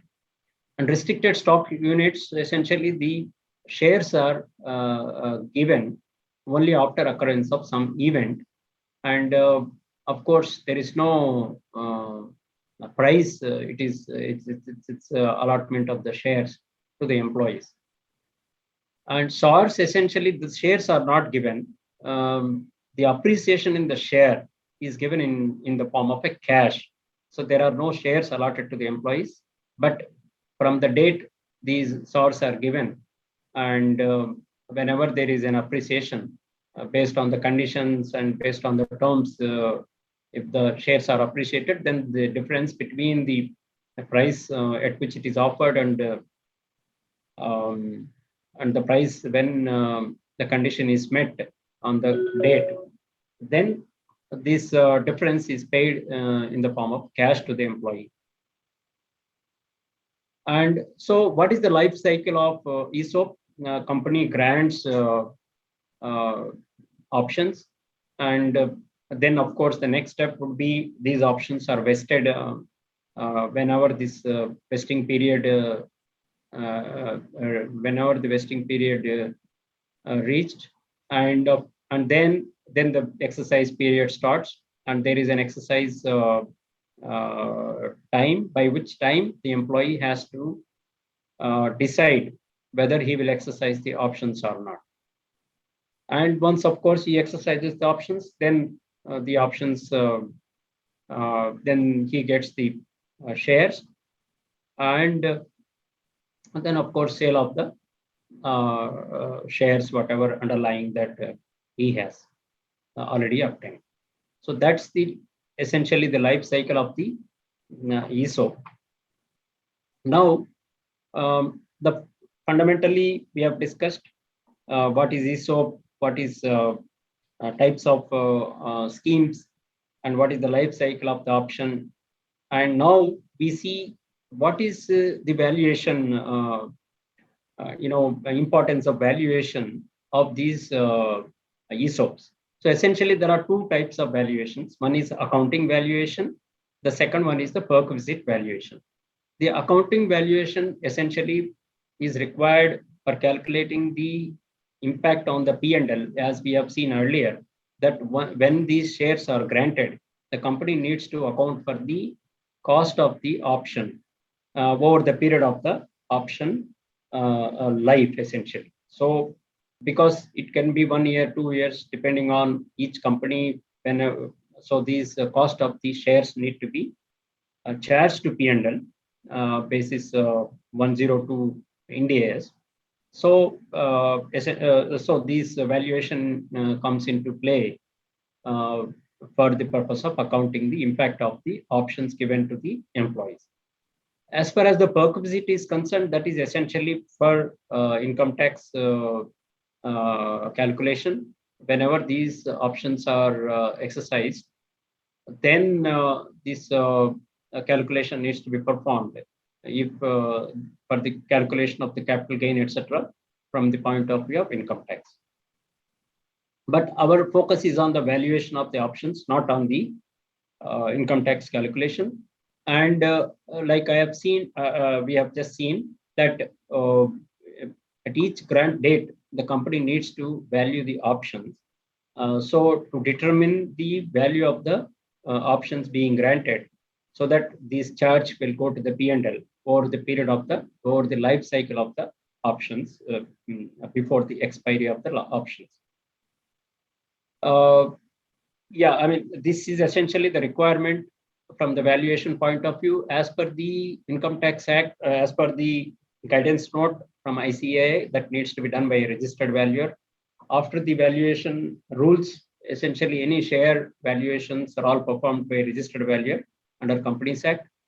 So we will see what are the valuation considerations going forward.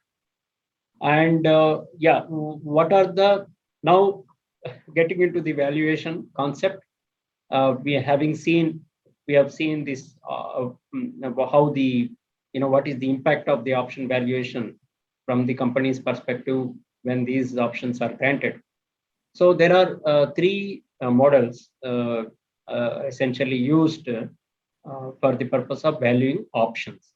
So one is BSM, which is called famously known as Black-Scholes and Merton model, and binomial method, and Monte Carlo. Monte Carlo method is essentially a very complicated. It uses the computer algorithm, etc. So therefore, it's not that quite famous. But this BSM and binomial method both are very popular methods for the purpose of valuing the options. Now, what are the inputs for valuing in the case of both BSM as well as the binomial method? So what Go gets in to get the output. So these are the inputs for valuing the option. So there are, in fact, we have seen majority of these terminologies, like what is the volatility, what is the life of the option, and what is the exercise price, and what is the rate of interest, and expected dividends, if any. So if we give these inputs, essentially we need to, these inputs will help us in arriving at the option value, so that that option value can be charged to the P&L at the time of the grant of the shares. That we have seen that the charge is over a period of the life of the option. Now, the fair value concept plays an important role as far as the Companies Act concerned. Ind AS has introduced already the fair value concept, and whereby the value of the option is actually dependent on the fair value of the underlying. And we have seen what is underlying. Underlying is the concerned share value of the company that we have already discussed. The company can be any company, is a listed company or unlisted company.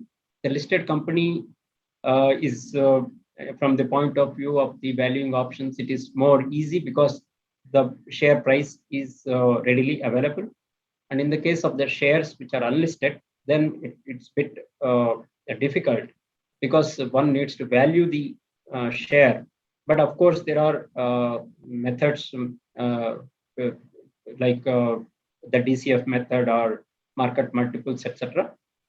So the valuation needs to be performed in the case of unlisted companies to arrive at the value of the share, so that the other inputs, based on the other inputs, based on the other available inputs, the option value can be determined. But of course, if the shares, if the company is unlisted, then the comparables, based on the size and nature of the industry, so the comparable company method can be used to obtain the based on the PE or the DCF method, etc., can be incorporated for arriving at the valuation of the underlying. But valuation of the underlying itself is a very it itself is a topic on its own. We are not getting into the valuation of the shares here. Our focus, our primary objective is the valuation of the option. So given the time constraint, we are not getting into the valuation of the underlying here. But of course, the value of the option is the one which is important here. Now, having seen that there are two popular methods for valuing the options. One is a BSM model, which is known as Black-Scholes method. And so I will just give a basic overview of this model. That there is a, of course, it involves bit of calculations, but though complex calculations are involved, it's quite simple, because if we have these inputs, like what is the value of the share underlying and what is the option price. So the strike price, which we know that what the company is offering, and that is available. And of course, risk-free rate, which is the kind of the government bonds, etc. We can determine the rate of the interest. And time is also provided in the offer document to the employees, until which the options gets expired, and what is the volatility of the underlying. So considering these inputs, then there is a formula that determines the value of the share value of the option. So basically, there are so this model assumes that the share prices, the returns of the underlying, are log normally distributed, and the prices of the underlying move in a random manner after constant drift and volatility. So it is basically the European style of options, can be valued using this model. And of course, initially no dividends were assumed, but later on the model was changed. And what is the call option price? Call option price is the difference between the stock price multiplied by the probability of the stock price and minus the strike price multiplied by the probability of the present value of the strike price with the probability. So it essentially gives the difference between the cash inflow and the cash outflow. Cash outflow is the strike price multiplied by the probability. Cash inflow is what is likely to be the stock price end of the option expiry, because considering the volatility, time frame, etc. So the formula provides considers the volatility, time, and then of course the exercise price. So using these inputs, one will be able to arrive at the value of the option. So let me see, I will show one example or one kind of model for valuing these options using the BSM model. Now I have given one example here. We will just get into Excel for 5 minutes before we take up any questions. Now the other popular method, as we have discussed, the binomial method. The binomial method is kind of model that is applicable for valuing American options. Of course, even the European options can be valued, but American options, this method is more popular. Why? Because in the case of American options, the options can be exercised before the expiry of the option period. So the binomial model basic assumption is that the stock price, either it goes up or it comes down. There are two possibilities for the share price to move up or to come down. And then, of course, if the period is large, maybe say 1 year or 2 years, etc. So we have to calculate the value of the option over the life of the option. So there will be multiple nodes. So at each node, we have to calculate there are iterations involved. And at each node, the value of the option needs to be calculated to arrive back the actual value of the option today. So there are, it appears to be a bit complex model, but yes, it provides for the advantage of the option model is that it provides for the early option. So you can be able to visualize what will be the value of option before the expiry. At any node, you will be able to calculate the option value. That is the advantage of this model.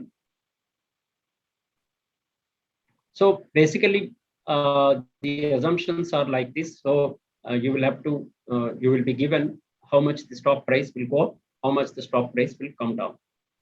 So then you have to calculate the probability of the stock going up. And once the probability is known, the probability of stock coming down can be calculated. That is 1 minus PU.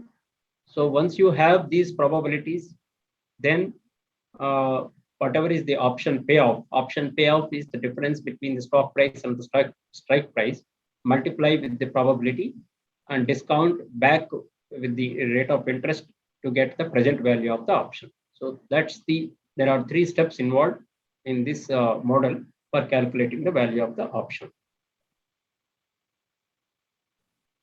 So you can see an example here. I have tried to give, if there are 2 years if there are 2 years, that is life of the option has 2 years, then you have the stock price and the exercise price, and you have to calculate for 2 years how much it will go up, how much it will come down. And then from here again, you need to calculate what will be the up value, what will be the down value. So then at each node, you have to calculate backwards the option value. So if there are multiple periods involved, then then this model is more complicated. Of course, you can have a kind of Excel template, so that can be used even if there are multiple time periods involved. That is where the valuer's expertise comes in, and he will be able to put in or plug in these values to obtain the option value. So that's where the actual option value can be determined.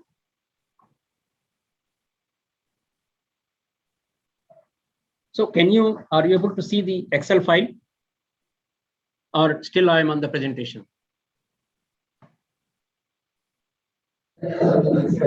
Oh, you can see the Excel. Okay, 1 minute. Yeah. Can you see the Excel now?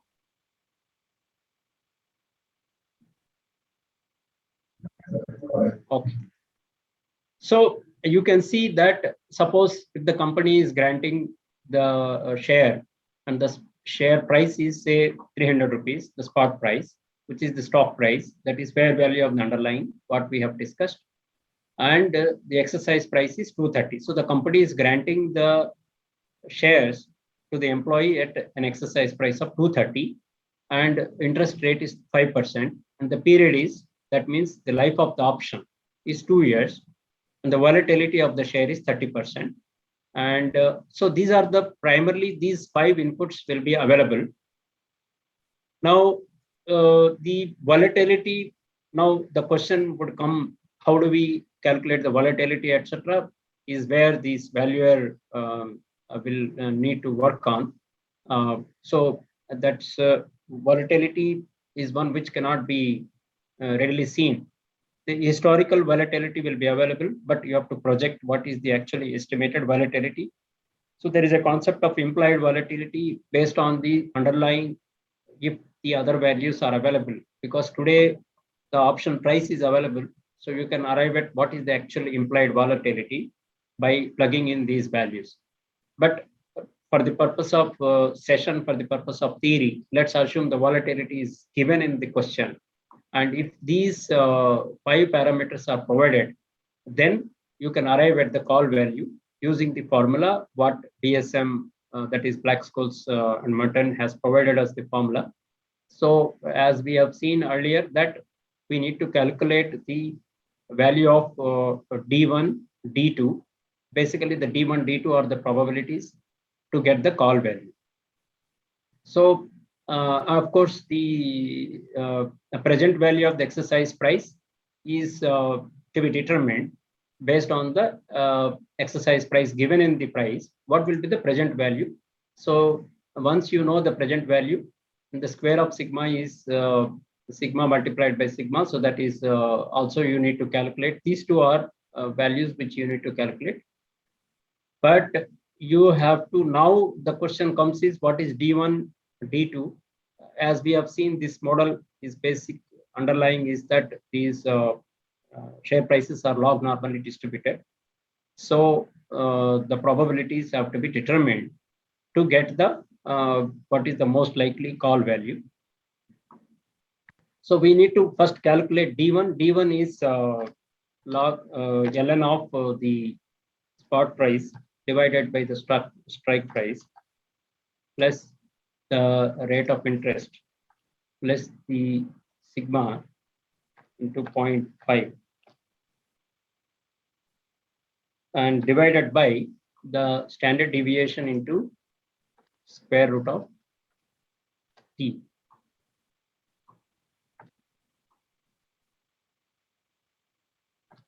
So first you have to calculate the D1.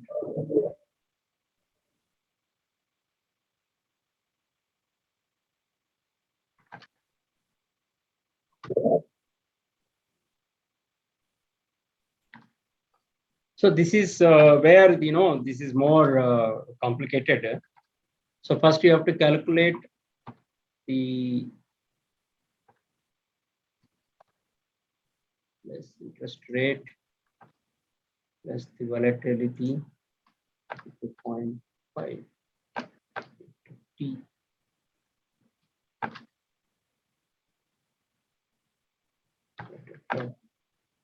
Volatility into square root of t.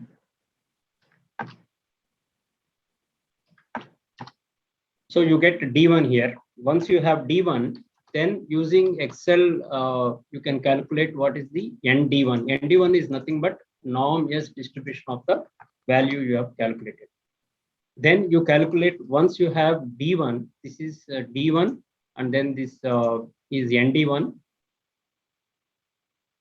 Okay, and then D2 is D1 minus volatility into square root of T. So you get then D2. If you have the D2, then you can calculate ND2. So again, you just use this norm, the formula of this one. Then you get ND2, right? So once you have this ND1 and ND2, so you will be able to calculate the value of the call, which is these, basically these are the probabilities. So ND1 into the stock price minus ND2 into the probability of the PV. So then you get the call value, which is actually here 103 rupees is the call value today. And of course, put value is 11 rupees 50 paisa. I am not getting into calculation, but you can. I just wanted to show you the call value. What are the other what we have discussed earlier, the Greeks.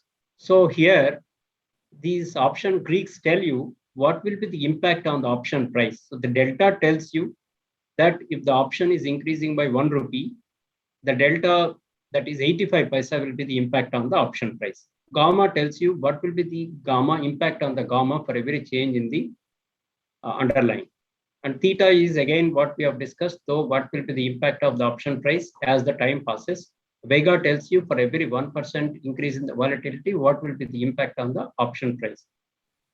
And rate of, that is Rio rate of interest. So for every 1% increase, what will be the impact on the option price? So these Greeks will, you will be able to visualize what will be the impact of the option price based on the Greeks. Suppose I would like to show you that delta is 0.85. So if the option price is going up to 1 rupee, so you will see that the option price is increasing by 85 paise, 86 paise to be precise. So the delta tells you what is the impact of the impact on the option price for every 1 rupee increase in the share price. Of course, 1 rupee or $1, depending on the whatever is the currency, whatever is the underlying currency. So suppose if there is a 1% increase, there will be impact on the option price by 3%. So that's how, of course, elasticity is nothing but for every 1% increase in the option price underlying, what will be the impact on the option price? So it will increase by 2.5%. It is not the absolute number. So the option would increase by 2.5%. So these Vegas will the Greeks will tell you what will be the impact on the option prices for every component. And also this probability of closing in the money also can be determined by using the Greeks.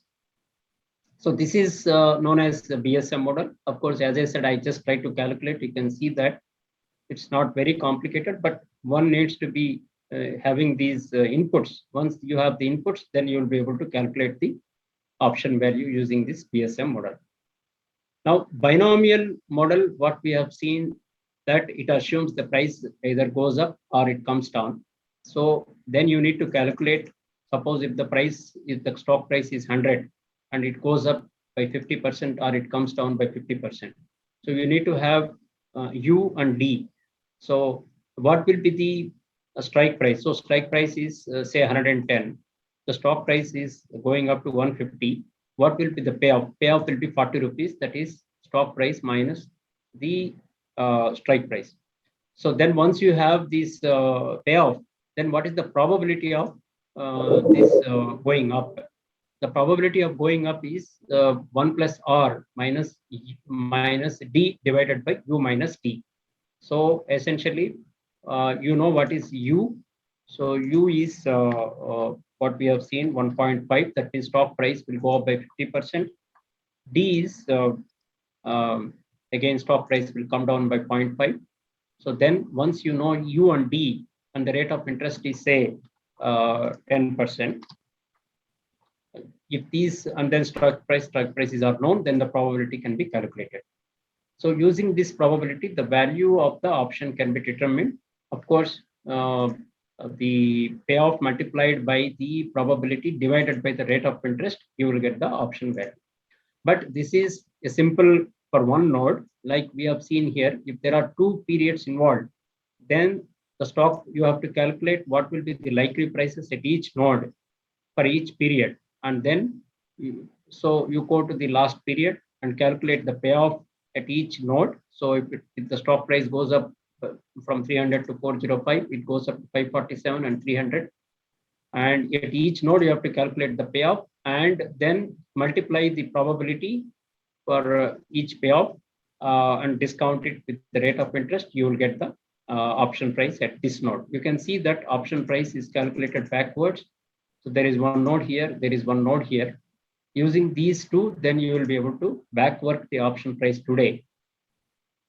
So this is a bit complicated, but yeah, once you practice, once this fundamental principle is known, whatever is the big, you will be able to put it in an Excel model and then calculate the option price. So essentially, these are the two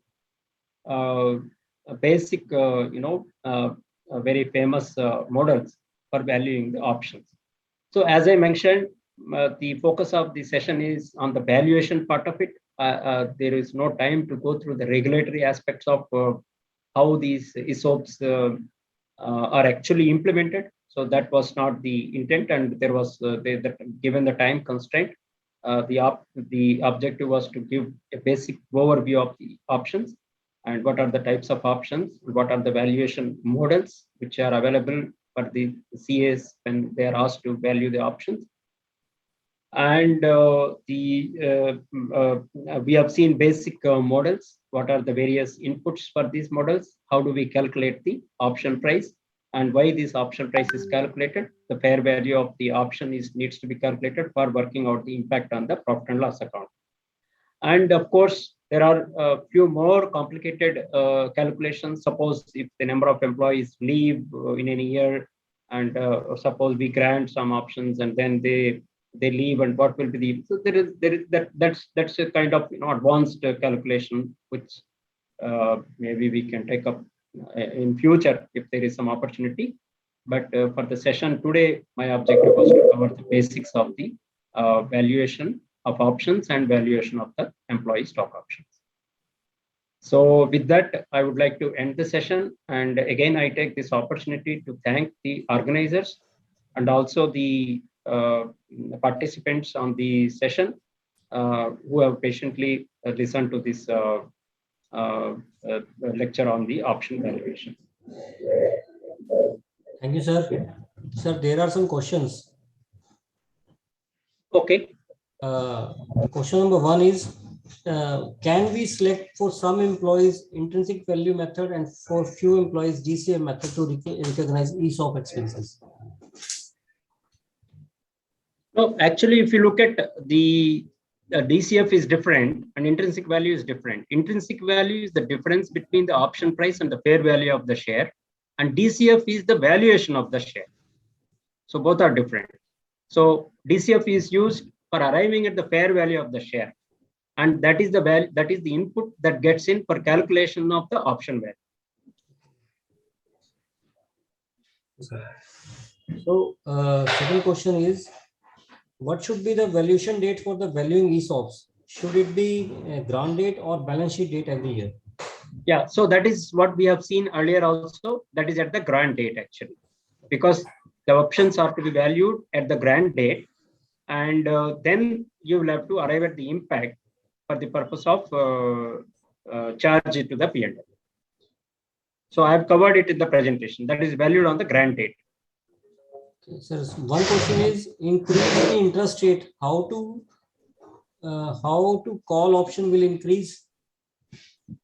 Yeah, so the risk-free rate, what we have just now, I think that's a very good question. We have already discussed this. Whenever the interest rates goes up, what happens is that the call option value increases, what we said, and the put option value decreases. Why the call option value will increase? Because when there is an increase in the interest rate, your requirement for investment in the funds go up. Like for instance, suppose you want to buy a share XYZ, I am not naming. Suppose the company's value is 1,000 rupees, but the option is available at say 100 rupees. So you will, when the interest rate is going up, your cost of funds goes up. So you will rather buy the option rather than buy the share. So then the demand for option goes up. So that's why the option price goes up. Okay, sir. Sir, one more question. If the shares are allotted to employees of a subsidiary company outside India, then what will be journal entry needed to be passed in subsidiary and parent company's book? And also whether any cross charge of cost between subsidiary and parent company?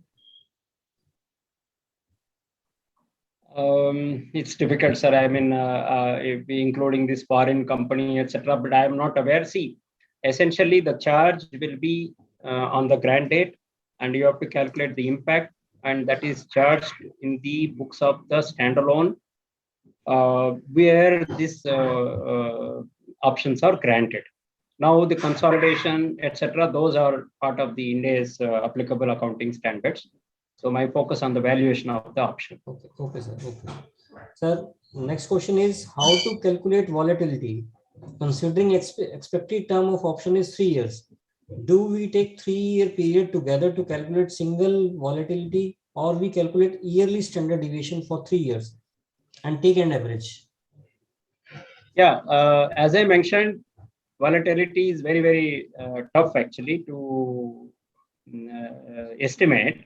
So as you see that a lot of factors gets in volatility. So one is in case of listed entities, the volatility you can actually calculate.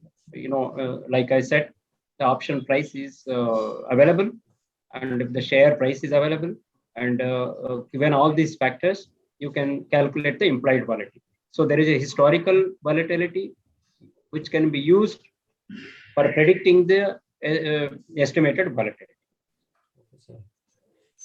Sir, next question is, in case of graded vesting, shall we use different volatility for each tranche or single average volatility for all tranches of grants? So again, sir, as I said, the volatility has got nothing to do with the single or multiple tranches of options. So these option value needs to be calculated at the grant date, not on the vesting.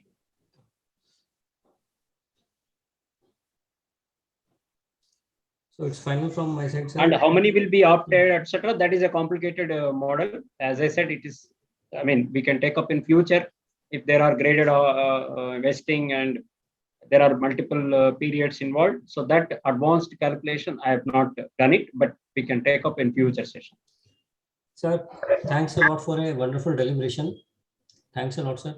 Sir, thank you so much, sir. Thank you so much. It was such a knowledgeable and detailed and elaborative presentation, and we gained a lot.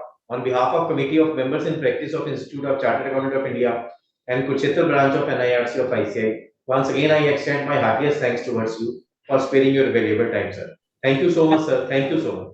Yeah, thank you so much. Yes, sir. Yeah, thank you so much for giving me the opportunity. Thank you so much, sir. Thank you, sir, and thank you to the Kurukshetra branch for hosting this VCM. Thank you so much, Vice Chairman, sir, for hosting this VCM. Thank you so much. Namaste. Thank you.